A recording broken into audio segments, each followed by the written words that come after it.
Hello there! Join us in this episode for the road trip of a lifetime. We are leaving Lake Mac behind to cross the green hinterland and eventually reach the Never Never Land. A red world expanding beyond the curvature of the horizon where flies reign supreme.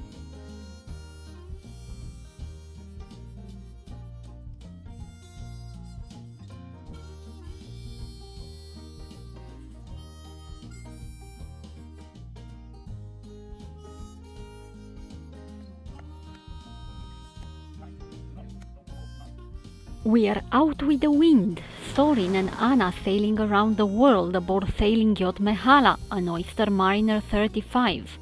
We are both eager to make the most of this once-in-a-lifetime adventure at sea and on land. We are very keen to share this with you. It's not going to be cold tonight, I can tell you that. And we're having barbie tonight.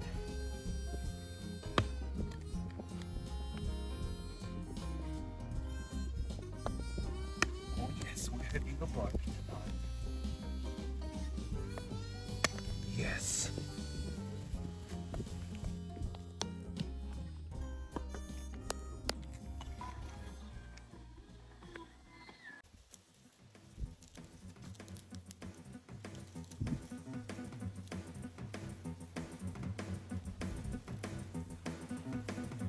Is he coming straight to us or what the hell? Look at the pattern on the leg. Eastern water dragon, right? Yes. No. I think it's something else. I say yes to any questions now. I'm afraid yes. Do you hope it's gonna go away? Yes. Found something. Set in the Australian hinterland, the Big River campsite is most beautiful. So beautiful that it was hard to move on. As we advance on the Golden Highway towards Australia's centre, the lush hinterland gives way to a drier landscape that gradually turns redder and redder. The vista is scattered with mines left and right. We also come across the emus and other wild creatures. We fill up our fuel tank every day and we stop every night in a freedom camping spot where we would be cooking by the fire. We greatly enjoyed the gradual change of scenery. When reaching the Outback at the mining town of Cobar, we were ecstatic. Red surroundings, people rurally nice, road trains, mining legacy at every corner, wilderness, we felt right at home.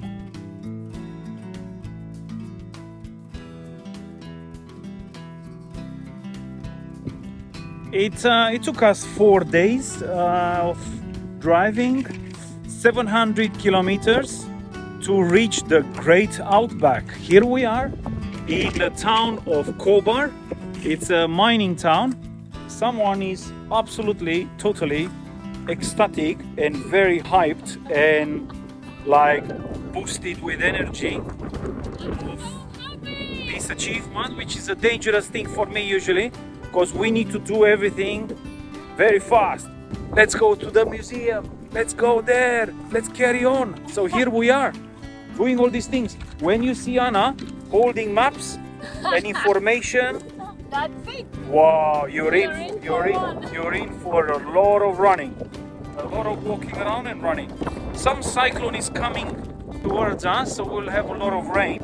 Do you know what it's called? Ilga, No, something? it's not No, relevant. it's not relevant. Sorry. So why did I even mention? No.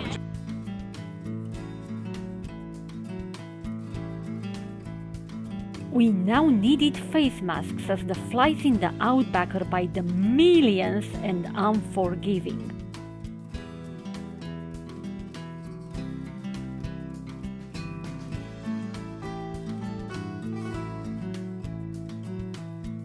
In the remote settlement of Wilcannia, we come across the most atypical gas station, manned by a witty local and her dog. A pleasure to chat with. At Wilcannia, we make a detour from the Golden Highway to reach the unique settlement of White Cliffs, a vivid expression of the Australian outback, both harsh and glorious.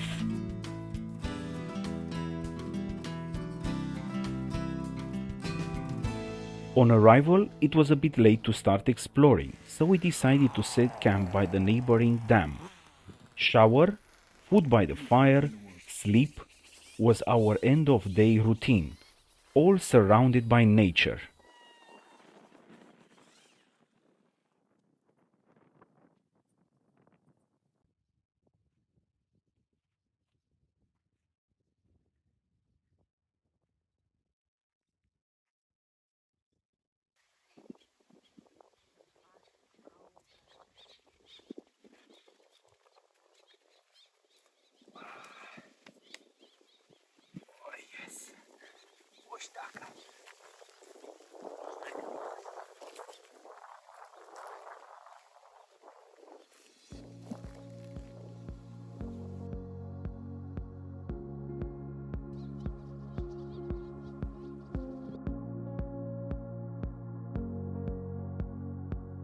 The following morning, after walking around the dam and admiring the local emus quenching their thirst, we set off exploring this unique opal mining settlement.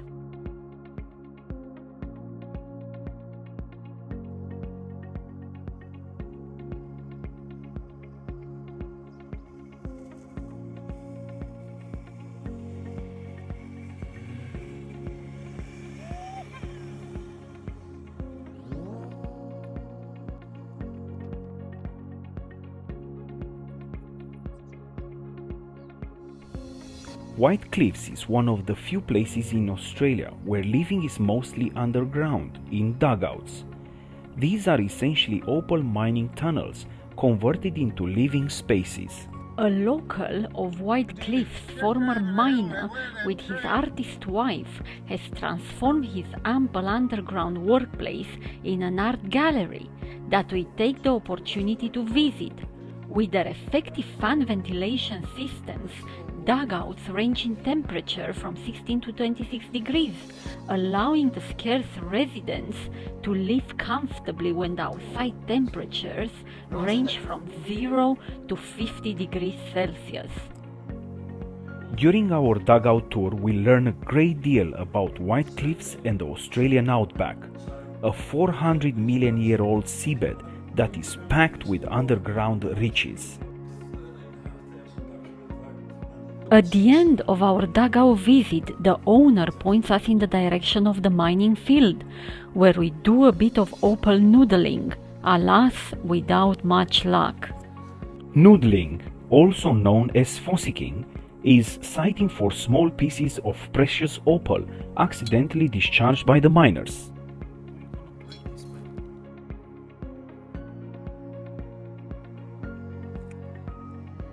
So we just came out of this house tour with a local. He's been here for 57 years and he sent us to the grounds where potentially we could find some opal.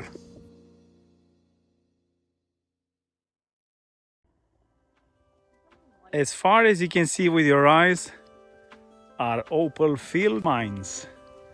Little heaps dug by people in hope for a fortune. What do we hope for, Anna? I'm hoping to find a piece big enough to change a tire. We got a puncture.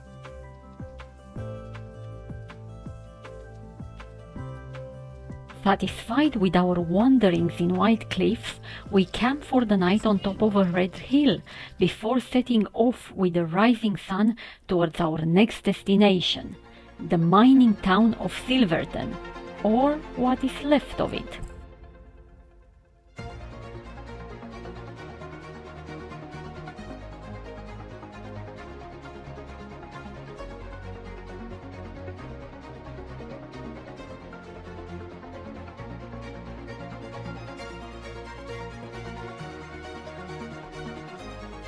On the way, we visit the Broken Hill sculptures and the Living Desert Sanctuary, where we have a first glimpse of what used to be a strikingly basic living of the Australian Aborigines. We've made it where the Mad Max movies were filmed. We don't know how many of them. We'll do a bit more research, but we know they've been filmed here. And we've got around us a lot of German cars just left here in the Outback. But just say how different and how special this place is. Turn around and it's like in the middle of the desert, and there are like a few spots like Silverton Hotel and Mad Max and this place that are like wow. The filming of the movie Mad Max 2 in 1982 in the vast desert surrounding Silverton brought the settlement back to life. Oh, we got it going, we got it running. Go and see who's driving it, Anna.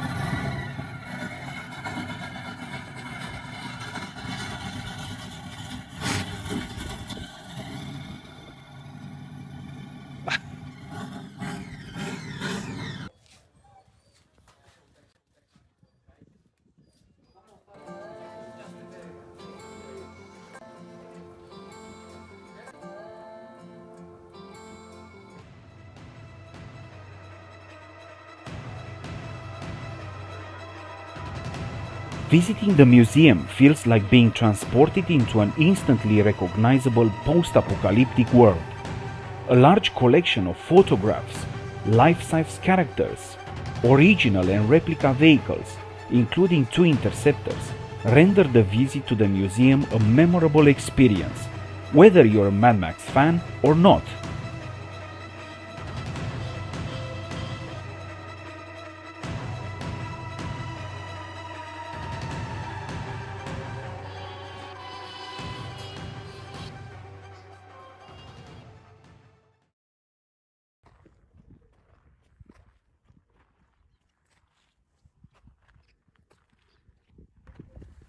And check this out, a 1980 BMW next to our Fury X3 2005 Monster, and a VW over here, and they're in perfect running order, really. You know, we checked the oil on the BM and everything, just fire them up and off you go out in the bush.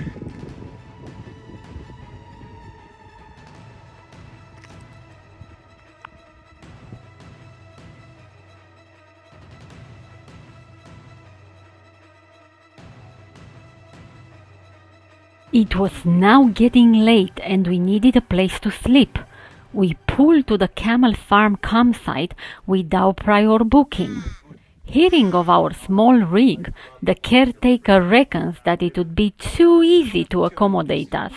How would we not love this country where more often than not things are too easy? Toto? He's a good girl. Yeah, you watch until You watch your close your eyes. A former policewoman, Pita, the owner of the camel farm, is a passionate animal lover.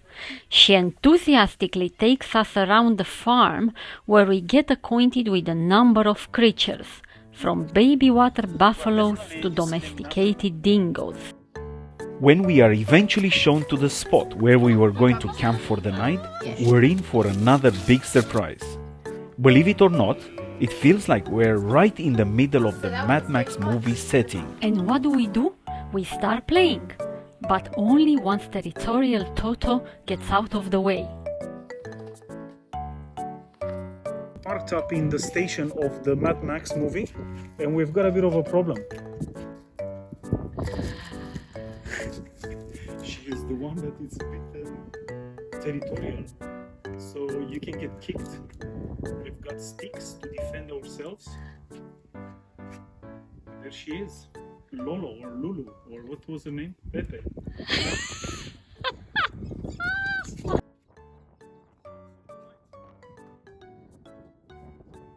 She's alright. She left us alone. I think we get to know each other.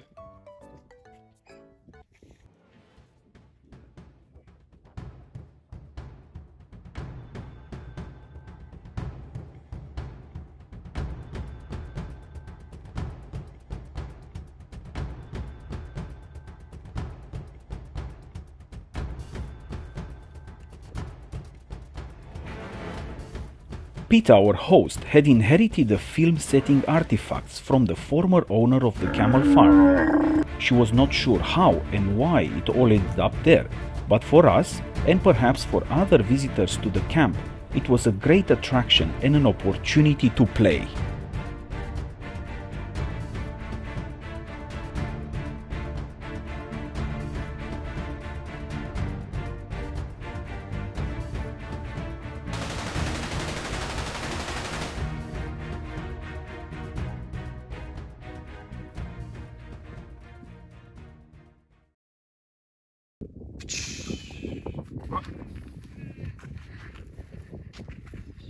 Morning, driver.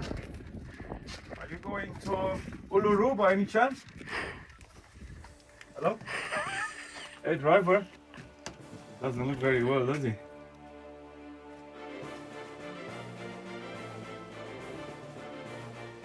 Hello? Who's driving this bus if not you, driver? Hello? You're a weird bastard, man.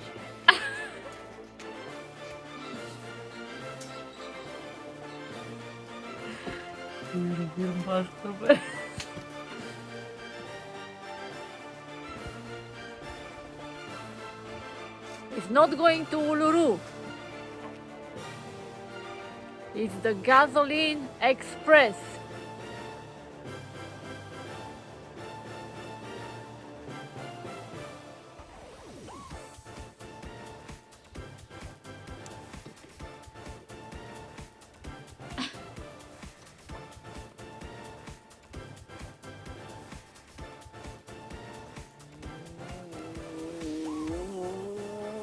Since the bus is not going to Uluru and all other vehicles around are busted, we have to rely on our locomotion. But our tank ran dry.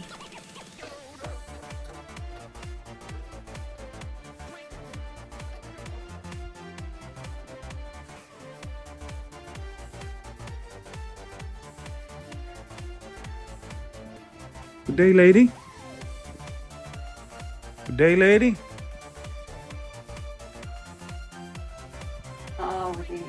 If only that lazy bum would move, we would be on our way sooner rather than later.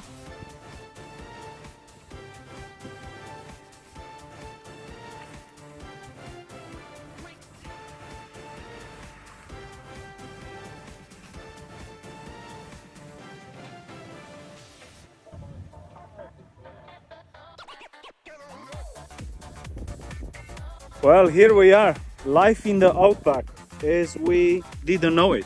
I've got the mask on because there are billions and billions of flies. This is where we set camp last night, a fireplace. We had our dinner, charging the battery, and in the middle of the night we got woken up by a howling of a local resident, a local dingo.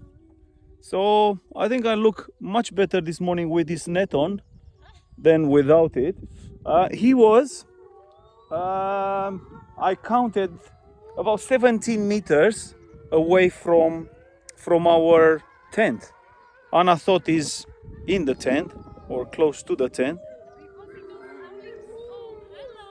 Hello in there. Don't let any of this in our little house. Wow, so making a coffee, it's a mission this morning. We gotta be fast and demob and get on our air-conditioned rover and crack on, because this is the home of dingo, not our home. And flies. Let me show Flies? you what is on your back.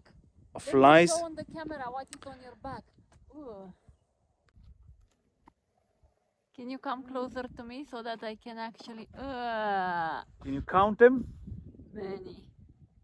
Far too many. We were told by a local that it's absolutely safe to be out in the bush, as isolated as you wanna be, really, because nothing can harm you out here. He did say apart from the snakes. So we thought, well, snakes, we're all right. We'll check for snakes. But out here in the bush, if you go for a walk around a bit in the night, thinking, oh yeah, I'll go to that spot there for some wee-wee or something. Come on, baby, because we felt pretty safe, you know, and I still feel safe. And I feel Yeah, lucky, but, I feel lucky that we had that like distant encounter with the dingo, because Yeah, I get all that, honey. But there are wild dogs out there. I know. Potentially packs of them. I think they're more like wild dogs than dingoes. That's it. That's it. My God, they're curious. So I'm not so sure about the, you know, nothing can harm you out there. That's true. That's it.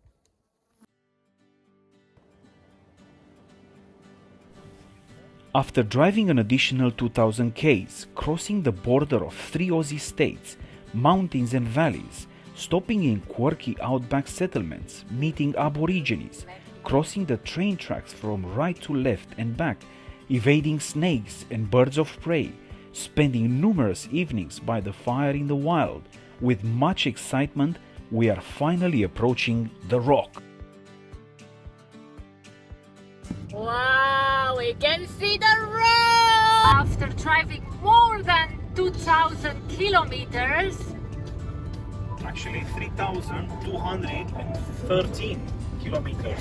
Wow, more than 3,000 kilometers. 2 weeks of moving every day. Well done, Rover. Woo. Woo! So 3 weeks, I think, in total. We are finally covering our last leg towards Uluru. We are very, very excited, aren't we, baby? We are. We fluffed up our wallet because we will need the fluffy wallet when we get there. So yeah. Here we are!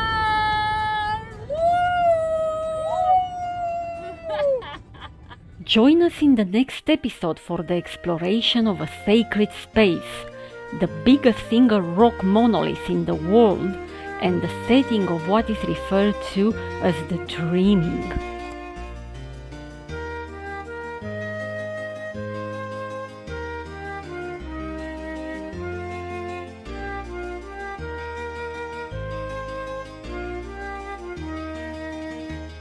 Thanks for watching our video. If you enjoy this channel, please subscribe, comment, give us the thumbs up and share.